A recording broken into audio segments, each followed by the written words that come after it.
All right, we're out here at Oak Quarry Golf Course today, and we're going to be playing some golf, but we're also going to be interviewing a good friend of mine, and we're going to be having a conversation about business, about growth.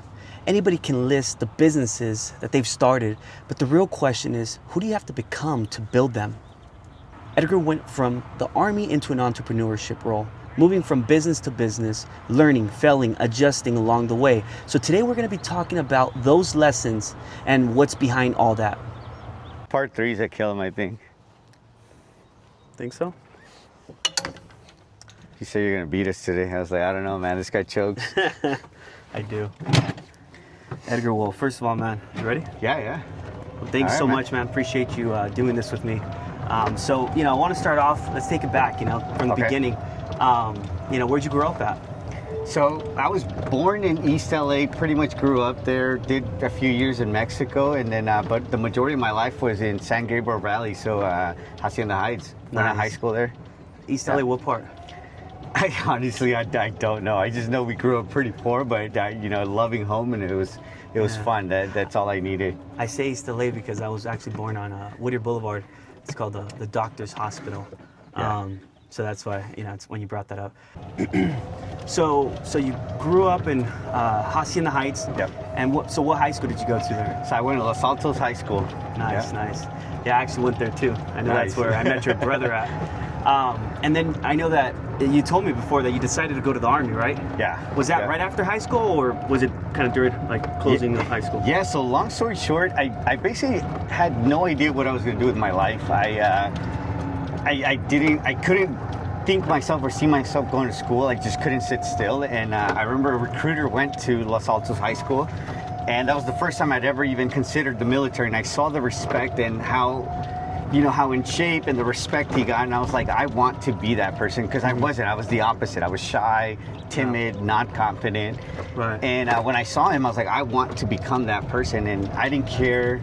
At that point, I had decided I didn't care how much I was going to suffer to become that person. Right. But I knew who I wanted to become, and that's why I joined the military. It was all from a random recruiter that stopped by, and I happened to be in that. They stopped by at school? They stopped by and they were visiting classes. And, that's so cool. So you went in because you kind of didn't know what you wanted to do, maybe self-doubt. Yep. And so you wanted to take that career path. And when you joined, what did you learn about yourself? Yeah, so I've always thought that the military, what it does is I think it enhances the kind of person you already are. Because everyone has different experiences with the military, but for me, what it gave me was it gave me focus. I felt like I always wanted more out of life, but I didn't know how to get it or achieve it. And what the military gave me was just focus, like just relentless focus. That I could work 13, 14 hours in a day. I could do it for 7 days in a row. I could do it for a month in a row. And, it changed my perception of hard work, what hard work really is, Because you grow up thinking it's just 8 hours, and the military just gave me that discipline that you can take a lot more discomfort. Right. So early mornings, I'm assuming they have hard routines, right? Yep. Hard workouts. Yep. So early morning workouts, just constantly working, constantly improving, and there was zero distractions. And so. How long did you serve for? 6 years. 6 years. Yeah. Nice. Yeah. Let's hit this ball. Yeah. All right. Got a good drive, huh? Yeah.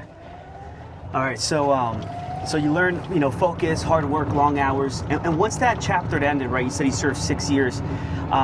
You came back home. What was that like? Yeah, so back home, I obviously I had the ambition, and things didn't work out in the military. I did want to make a career out of it, but it didn't work out. And I came back and I tried to start a videography business, and within the first year, went completely out of business, ran out of money. I basically had no clients and expensive gear, and the passion died, and so I ended up quitting and quitting on that passion, quitting on that film career, and I had to get a regular job. Okay. So you came back, you went straight into that photography business, or did you get into a regular job? Yeah. So the passion for that came because one, I had taken a videography class in high school, and then when I deployed. Because I had so much free time, I was basically teaching myself how to edit on my off time in the deployment. Okay. So when I came back, I had the money and I was hungry, and I was like, you know what? I'm just gonna try and get that film videography business. Nice. And so So after you started that business, you started working as with a regular job, or? Yep. So after I failed, obviously, I was basically broke. I had no car, no nothing. And I had met my wife, and, I was struggling to find a job. I was bouncing between security jobs. And when I met her and she said yes to getting married, I still don't know why, but, I'm happy she did.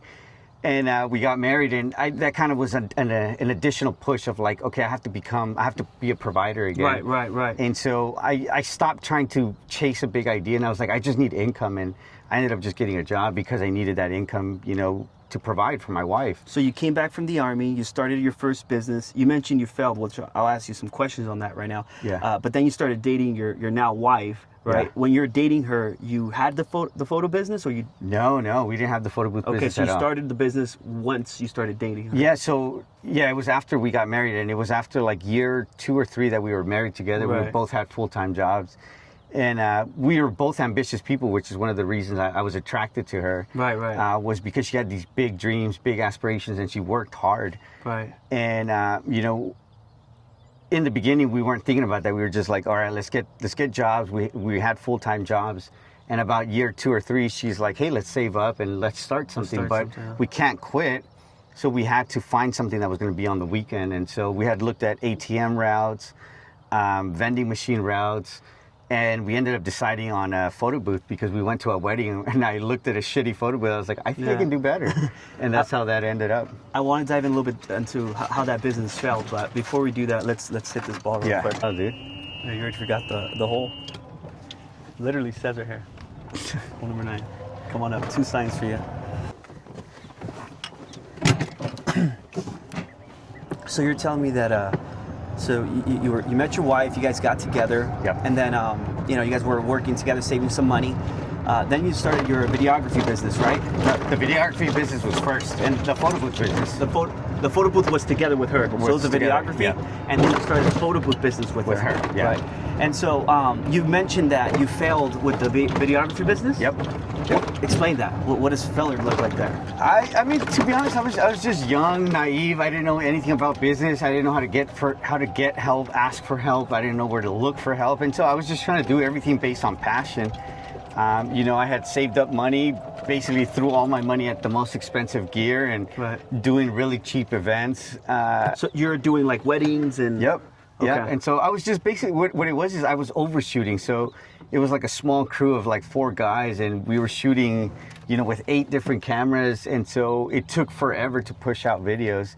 And, that slowly made me hate film. And, I ended up getting out of it just because I wasn't making a profit. And I was working long hours for no money. And so... So you just sold all your equipment, or how did you wind that down? Yeah, so I sold the majority of it. So it was one by one, it wasn't like a whole piece sale because it wasn't really a business. It wasn't making any money.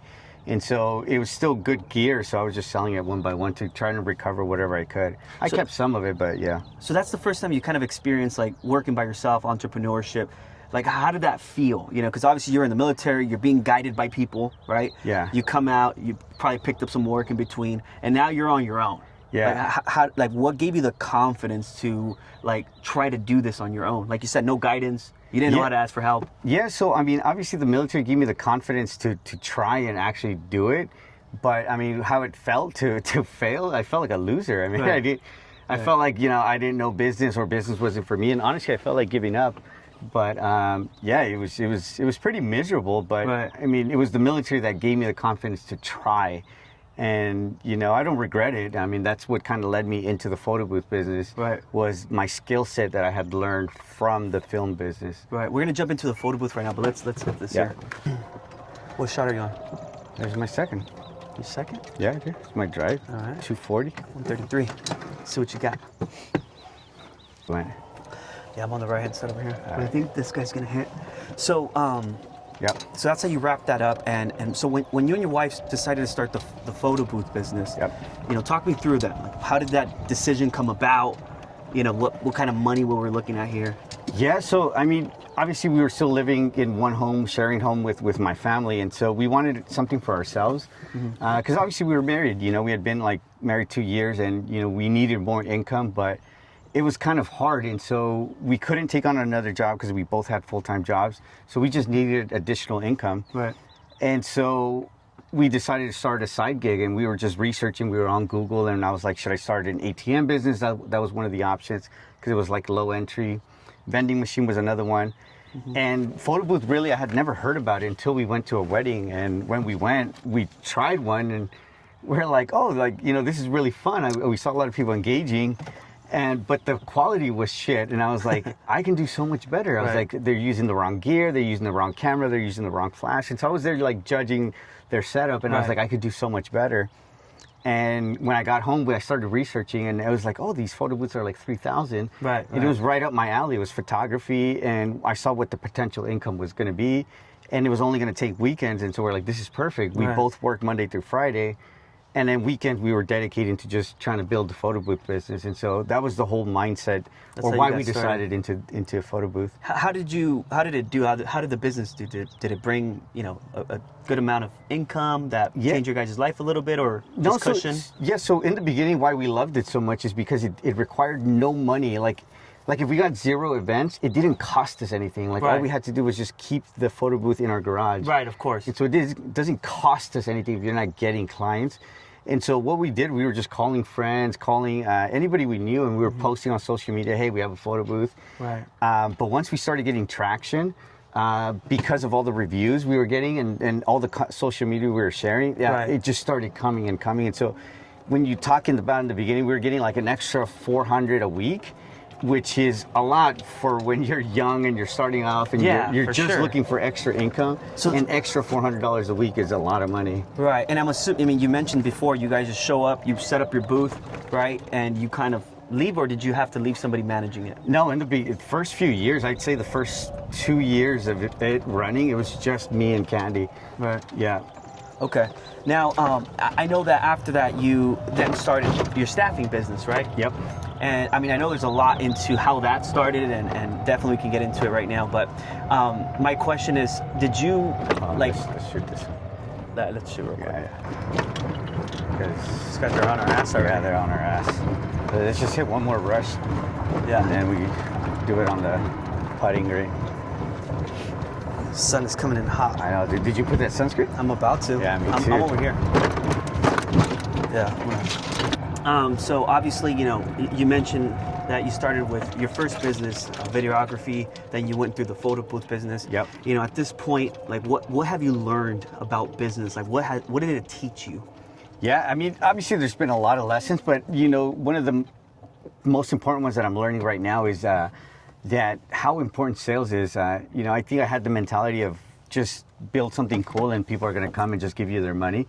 But no, it's always thinking about sales, always thinking about marketing, always thinking about bringing in clients. And so in the past, when the business was good, I stopped caring and it was just like, it's good, you know, I just kind of kicked back. But now it's like, no, like you constantly and all the time have to be thinking about bringing in new clients. Strategy. Because good times, you know, they come to a stop. And so that's one of the biggest lessons that I'm learning today is never stop looking for clients. Right. Always be, working. So what you're saying, like, you know, you thought that in the beginning, just because you started the business, just because you have it here, that business should just kind of come to you, right? Yep. But you learned that's not how it works. That's not how it works, Okay. Yeah. Okay. So that was the biggest lesson. That's cool. Yeah, that's it.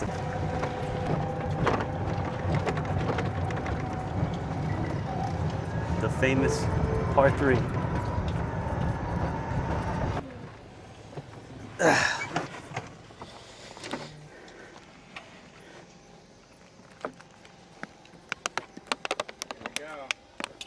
Let those fuckers next. They don't care, dude. They know you ain't going there. Well, they better have some helmets, because I feel like I'm on point right now. Still mowing.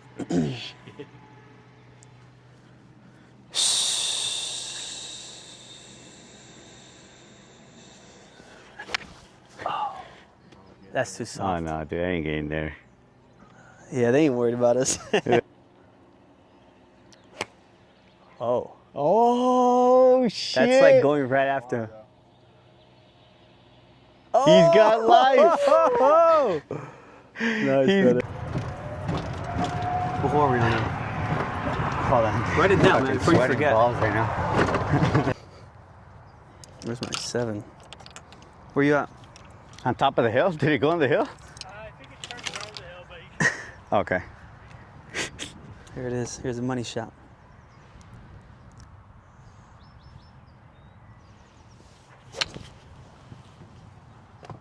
Sounded good. Oh. Oh shit! Way up there. You're on the green. It's a nice Crank look at that thing. It's a nice look at a snake. Oh, let's get some wind up in here. Yeah, dude. I need to get some life. You're recording? Yeah. This is. I think this hole might be yours. I don't know, dude. One day I'll get green. He's been trying to hit the green the whole time, huh?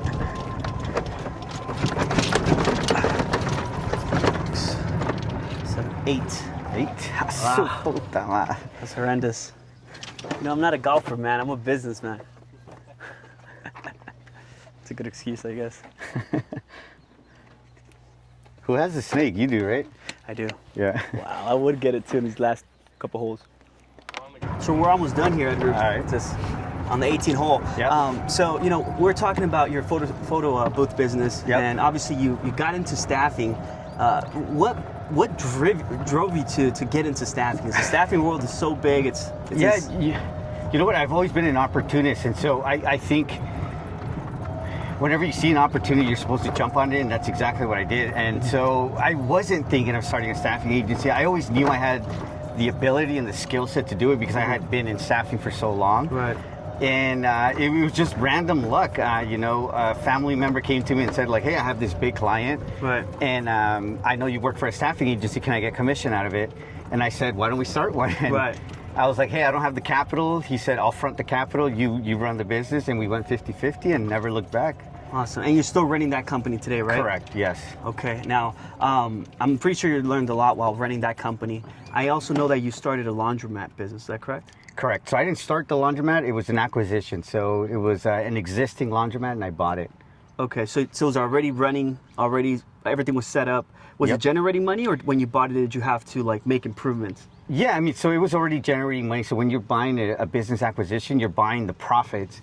And so it has to be profitable in order for it to be worth anything. Right. And so it was generating its own profit already. And I purchased it. Sorry. Yeah, and so I purchased it for those profits. And so I knew that I bought a profitable business.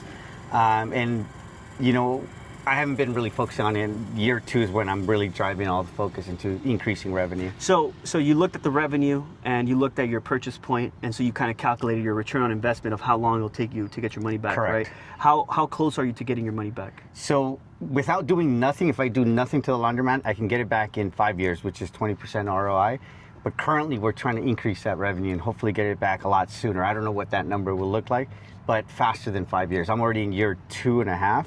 Nice. So I'm sorry Yeah. about that. I want to talk about the strategy of what you're doing to increase the revenue, but let's hit this ball real Yeah. quick. So, you know, you're explaining that you purchased a laundromat business. Yep.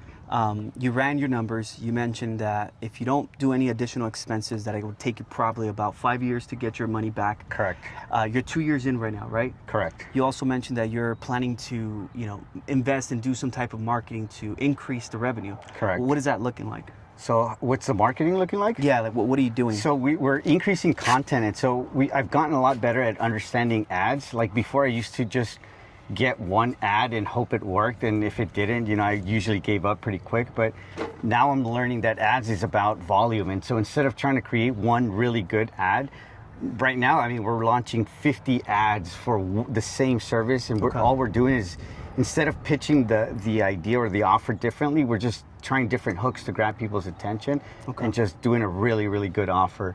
And so, you know, I completely changed the ad game or that we were doing because we were doing it wrong. So you're restructuring your ad process and trying to increase the revenue. Now, what is your goal? Like, what are you looking to accomplish? Obviously, the increase of revenue, but do you have like a set number? Yeah, so I think the way it works is, so what we're doing is introducing a new service that we're not currently doing, which is pickup and delivery. And so the goal is to take in as many customers as we can handle, because at some point we're going to hit an operational issue where like we don't have enough drivers, we don't have enough attendants, or some kind of operational issue. And so right now I'm calculating that we can handle about 100 to 200 new customers in this pickup and delivery. Once we hit that number, I think we're gonna start seeing things break or not delivering things on time. So we're gonna have to pause the ads, fix the operational issues, increase, people, like add more staff. Right. And once that works again, then increase ad spend again. And so it'll be ad spend, fix operations, ad spend, fix operations. Crazy. There's a lot of strategy behind that. Yep. Now, just thinking about it, I mean, I run a staffing business myself, and I know you do now. I mean, how do you find the time to be able to be a husband, run the laundry, I mean, put all this strategy in place to increase the revenue in your laundromat business and still manage your staffing company? Like, how does that work? Yeah, I think people don't really realize how much time they really have, or they don't really see what they're wasting on.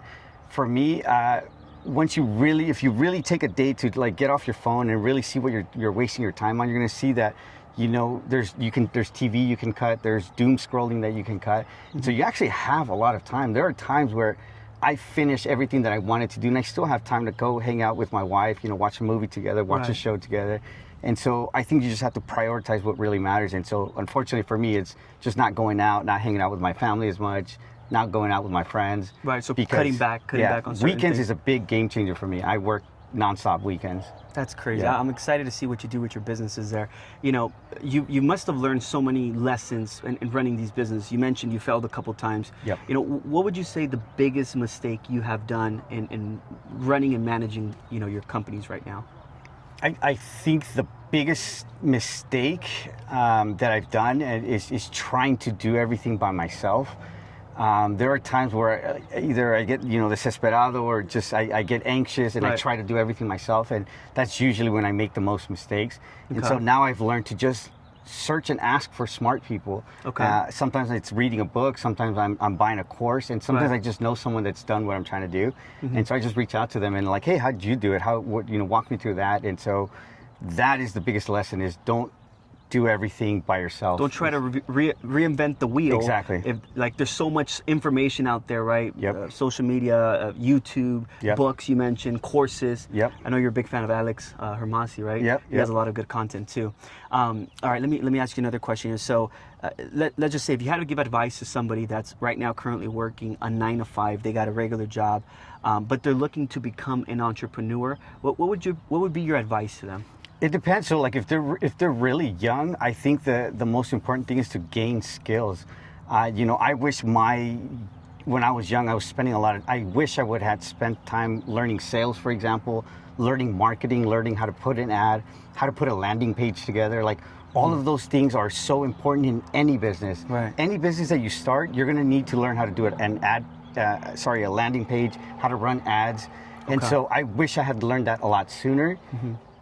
Still, I'm still learning it now, and it wasn't that much time, but it obviously I wish I had learned it sooner, because it would have made me so much more money. Awesome. Yeah. Hey there. You guys. No, we just finished. We're just shooting some video. Yeah. Oh, okay. Yeah. I was wondering. No, we you're good. finished. Hey, we're probably waiting to start Yeah. the game, right? That's so cool. So you mentioned understanding marketing, understanding how to create a landing page on the business, whichever niche they're trying to do. What about like personality habits or whatnot? Because I mean, you know who you were before you started the business, after you got out of the military. Maybe you had some bad habits, right? Drinking, whatever it could be. I mean, what would you say the type of person that this young entrepreneur, before they become an entrepreneur, what would you say are the habits that they should try to acquire besides the skills you just mentioned? Man, it's so hard to talk about habits, because I know it's something like you have to want to change. You can't just say like, hey, I want to be more disciplined, more of this. You have to want to change. And for me, that really drive came from my wife. I had to be a provider. Right. And so I had to stop, excuse the language, dicking around. Yeah. And so I had to stop saying that I was going to do something. I had to actually do it. Right. And so, it required just a shit ton of discipline. So luckily, I got it from the military, the working out. Right. Working out led to just better life choices and prioritizing work. And so I always prioritized work. I still partied, I still had fun, but work always came first. And so if I had an event come up last minute and I already had a party that I was going to go to, I had no problem canceling the party, because work always came first. So you're cutting things out, but what about like you know, because there's a lot of young adults right now that maybe they're addicted to pornography, maybe they're addicted to drugs, maybe they spend too much time on social media, right? Yeah. You know, I believe personally that in order to become an entrepreneur, running a business, there's stages that you go through, right? Yeah. You know, you probably felt them yourself. Yeah. So if you could just pick like the top 3 things that, the things you should not be doing in order to become a successful or even get into an entrepreneur role. Things to cut out. Yeah. Let me put it like that. This one sucks to say, but I think the biggest one to cut out is the people you hang around with. I think if they have no aspirations, you're going to fall into that. It's actually true. There's a whole psychological thing behind that. Right. That who you hang out with is who you eventually Absolutely. become. And so it doesn't mean be a dick to them. It doesn't mean stop loving them. But if you want to become a different person, you need to hang out with different people, Different mindsets. mindsets. Yeah, and so that's one of the biggest habits that I So cut changed. out, control your circle, cut out Yep. the circle. Yep. What would be the second one? Wow. Got you thinking. Yeah, that's a hard one. Okay, all right. Yeah. Well, all right, let's see. Let me ask you another question. So earlier you mentioned responsibility, right? You said, once I realized that I'm married now, I have to provide for my wife. Yeah. You mentioned I have that drive because of the responsibility that I have. Do you believe that the by getting that responsibility helped you mature as a man? It definitely helped. It was an additional push that I needed. So I was always kind of like, I always wanted more out of myself, out of life. But Candy was really the one that kind of helped me and pushed me. And because she didn't just push, she was right there grinding with me. It felt like, oh, well, she's grinding that hard, I'm going to grind even harder. And it was just kind of like this friendly competition of, you know, both of us grinding together towards a goal. And so that was really cool. I mean, that was really good. But one of the biggest things that I noticed from people that are starting, from people that made it, is the ability to get punched in the face and still get back up. Yeah. I think that's what separates the winners from those who just try once and quit. Right. Because I see a lot of people, they try it, they're like, oh yeah, I tried it, and it didn't work out. I was like, well, what'd you try? Oh, I just tried this one thing. I was like, just one thing? Why didn't you try some other thing? Like, you gave up way too quickly. Why didn't you try this? Why didn't you ask for help? Why didn't you go to that? Right. And so I think is the ability to not quit, despite Absolutely. how shitty the circumstances look. Right. And I don't know how to get that skill set. Like, I don't know if it's something that you learn at somewhere. Right. But it's just the ability to just not quit. Well, so, you know, having the drive to start a business, right? I try to connect it to the pressure of responsibility. I'll tie it a little bit to my life. You know, before I started my business, I personally don't think that if I ever got married and got the responsibility of a wife, I would have cut the circles like you mentioned, cut the distractions to actually start the business, right?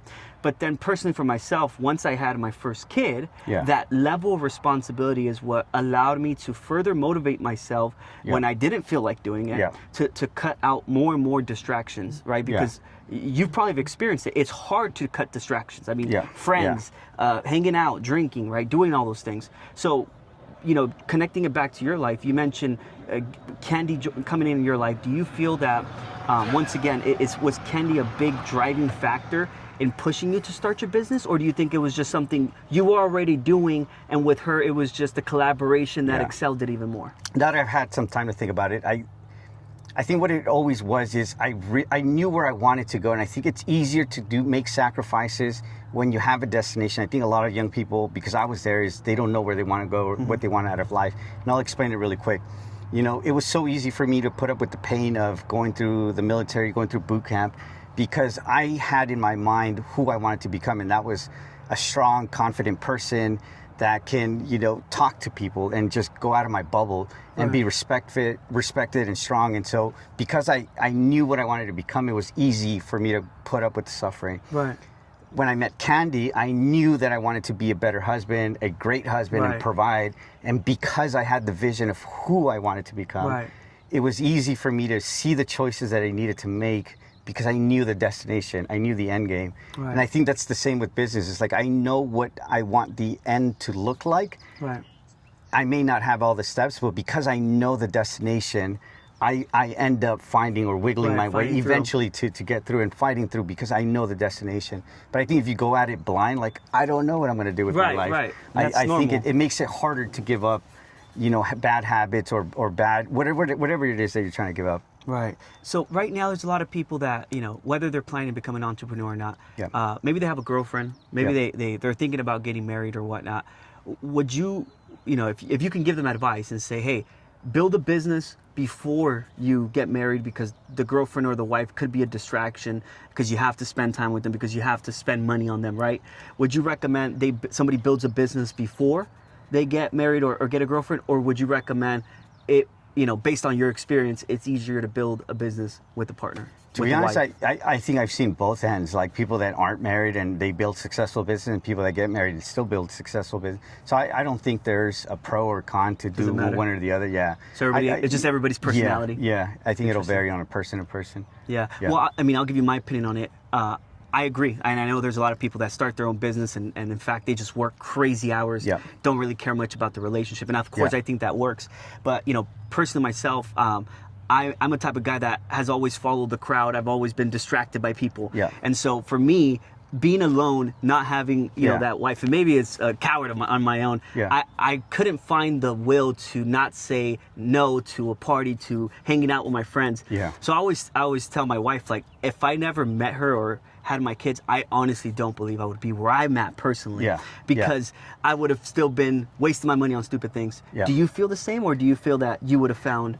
You know what? I don't know, and I've never really dwelled on it. I know that I've always had a destination that I wanted to achieve and get to, and once I visualized it and seen it, then it was easier to achieve. And so, for a lot of people, I know they get super driven once they have their first kid, because now they have something they love and they're working towards, and they needed that.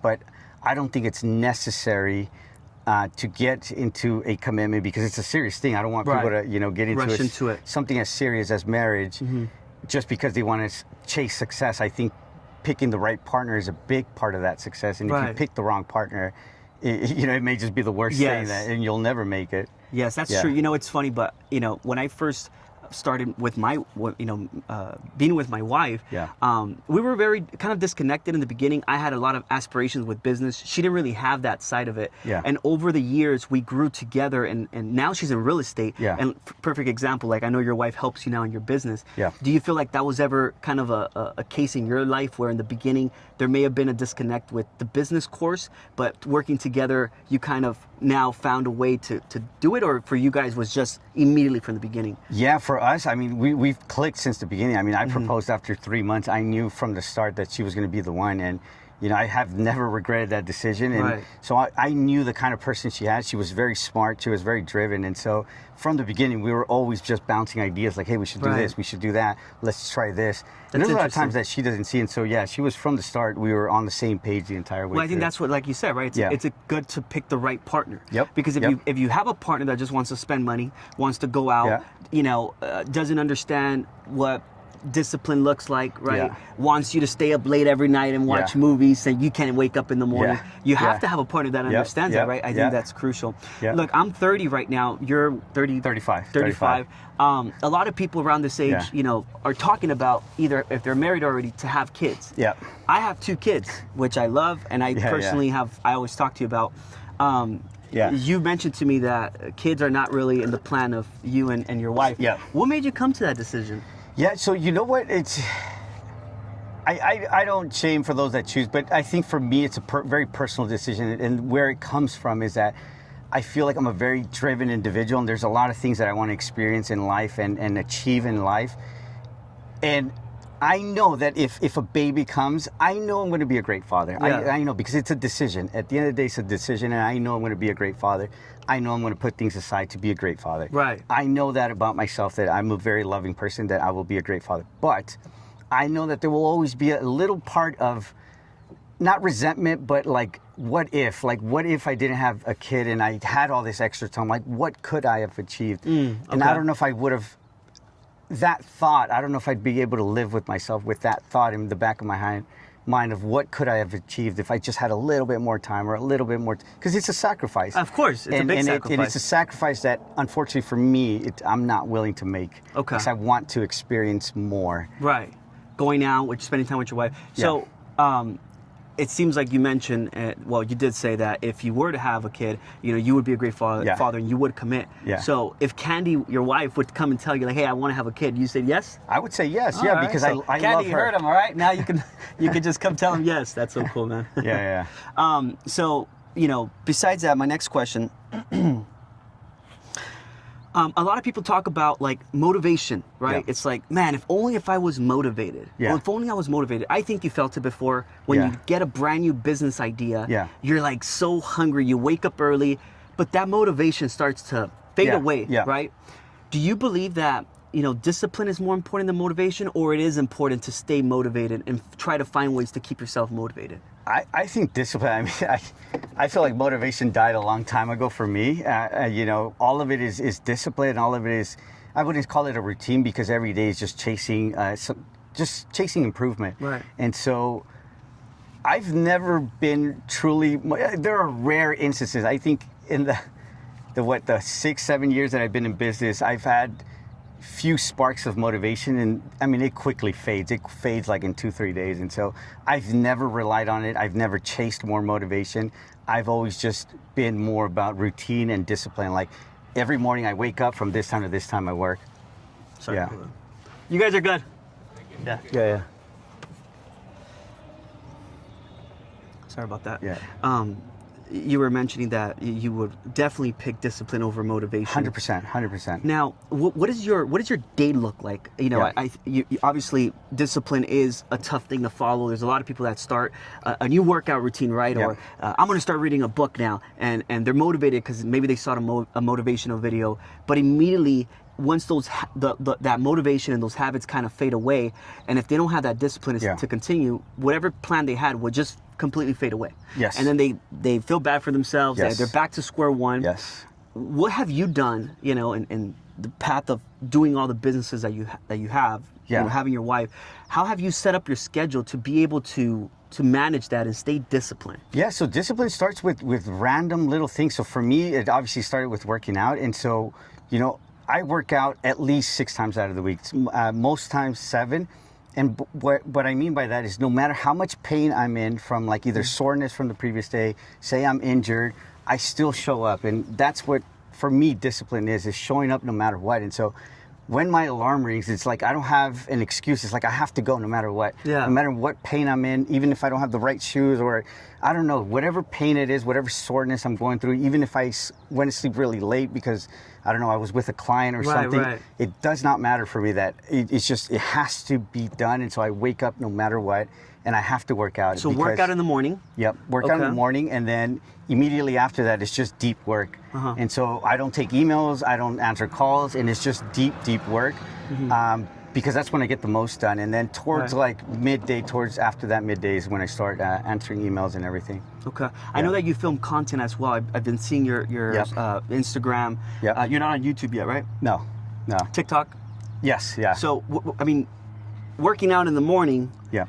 you're blocking out your schedule midday, right? Are you working at the office? Are you working at home? How does that? Yeah, so what I try to do is I don't repeat the same task every single day. And so I block out either a very good portion of my day to knock out one task and do one task really well. And so the reason I'm able to put out so much content is because, once a month or once every 3 weeks, I'll just, for the entire day, right after my workout, all I'm doing is knocking out 20, 30 scripts. Okay. And so I script out everything that I'm about to talk about or going to do. And then the following day, I dedicate the entire day for filming, and so I'm able to knock out 20, 30 pieces in one day. Wow. Because I dedicate just for a single task. So you're blocking it out. For a single task. Out. I'm not answering emails, I'm not answering calls, I'm not trying to do something else. I'm literally, that entire day is dedicated to just one single task. Nice. And look, I think that's one of the biggest things. Personally, I think I have ADHD, right? I'm one that falls out of track. I'll be sitting on my computer in the morning, clicking on one screen. I see an email, I get a text message, and by the time I realize, I never finished one thing. Right? And so I think what's helped me is staying disciplined to putting my to-do list and time blocking. You mentioned your time blocking. So I think that's huge. I think that's a great way. You plan your day ahead, and then you set up the time and you execute and you stay committed. That's awesome. Earlier you said, when you started the staffing business, that you started it with a friend of yours or a partner. personally, I started my staffing business by myself. Yeah. Of course, my wife has been there, but not an actual partner that has operational decision or somebody that we have to kind of talk to. And in your situation, a lot of people always think about this because there is a lot of opportunities of starting business with somebody else. Yeah. Now that you've gone through it, is this something that you recommend, or would you recommend that people try to run and start their business on their own? No, 100%. I think if the other partner is bringing something to the table, you should 100% do it. A lot of people told me that when I was starting the staffing, is like, oh, it's not smart, you shouldn't do it, there's going to be problems. But at the end of the day, the way I decided was you could either have 50% of something or 0% of nothing, because I can't do it on my own. I needed that capital. And so that's the way I saw it. And so will I ever do another partnership? Sure. I mean, if the cards are dealt right, if it's a win-win, then absolutely. I'm not opposed to partnerships. Right. And so long as the other person is bringing value to the table. How do you screen that though? Like, that's really the question is, of course, right? Getting somebody to be owner on paper and then trying to get them out, or getting into legal battles. You see it all the time. It happens, with big corporations, people having to buy each other out. It's a painful thing to deal with. Yeah. Sometimes even spouses, if you're not locked in, as share the same values. Yeah. How do you screen this person in order, or before you even make the decision? I mean, luckily the people that I've gotten into business with, You guys are good. No, you're good. Go ahead. No, thank you. Go ahead. Yep. No worries. Sorry, the question is, how do you screen a good partner before going into business with them? Yeah, you know what? I haven't been into too many partnerships where I would consider myself an expert into screening people, but what I try to do is, obviously I don't get into business with people I don't know.